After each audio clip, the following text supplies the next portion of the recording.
কিন্তু যে সকল ঠাকুৰেৰ জীবিত অনিষ্ট মানে অধিকে হয়নি অন্যায় অন্যায় কৰিব লাগিব পুষ্প তেতিয়াহে তুমি নিৰ্ভৰতা হ'ব পাৰিবা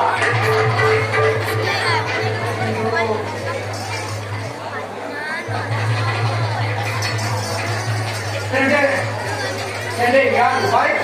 আছে পুষ্প উপায় আছে কিন্তু তুমি মই যুৱতী কৰি মই নৱৰ শৰীৰত প্ৰৱেশ কৰি তোমাক ৰাজ্যৰ লগত সহায় কৰিম তুমি এতিয়া নিশ্চিত থকা পুষ্প মই এতিয়া আহিলোহে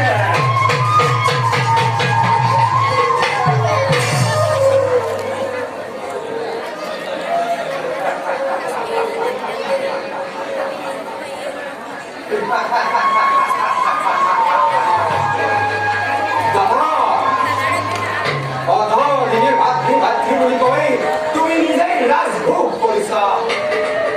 আৰু মই বতাইছো জীৱন এইবাৰ আৰু তোমাৰ ইচ্ছা নাই দাদা